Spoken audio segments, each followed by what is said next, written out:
3 years. Eto na yon. Finally, nakarating na ako sa islang ito. After 3 months of planning, finally, mapupuntahan na rin kita. Hi! Welcome back to Darny Valley. My name is Pauline and welcome to my vlog. And yes, I'm here again and I'm actually traveling with my awesome and gorgeous cousin. Ta-da! Meet Jamie! She just came from Las Vegas. So there. This will be a special trip kasi I'm with my beloved cousin and she just let me plan the whole trip. So sana ma-meet ko yung expectations niya.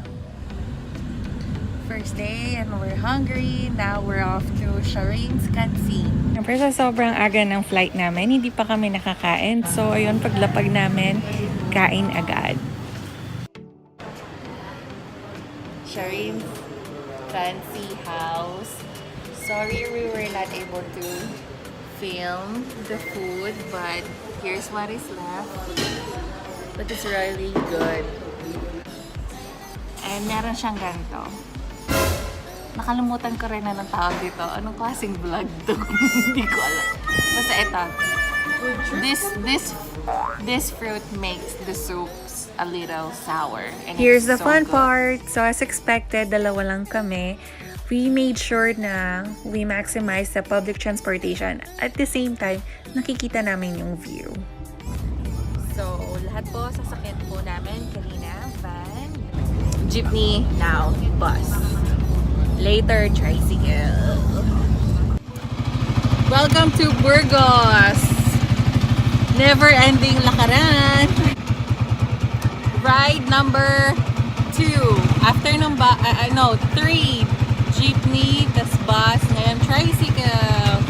See, look, ayan o. Hey.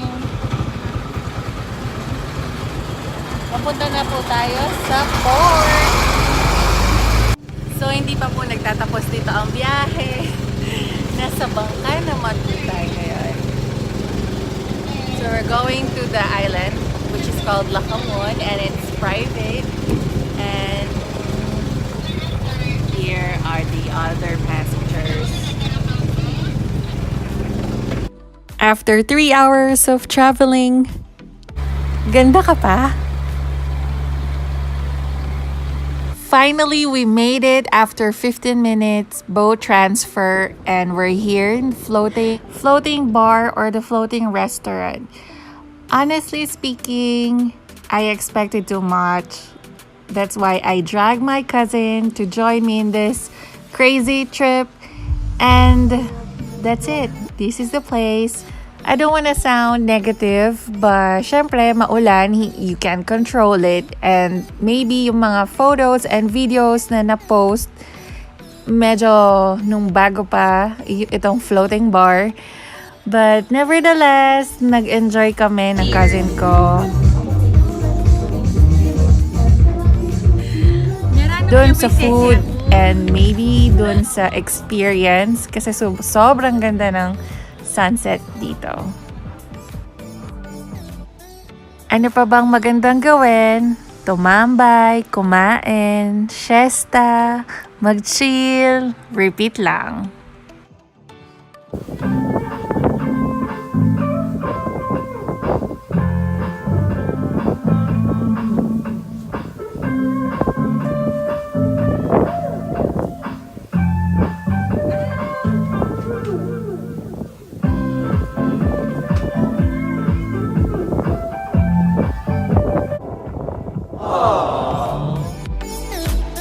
Guys, kalma lang. I did enjoy the experience of Lakawon and maybe mas masaya if madami kami. What matters most is the experience, especially when it's shared with your family or in my case, my partner in crime, my sister, my cousin, and my best friend.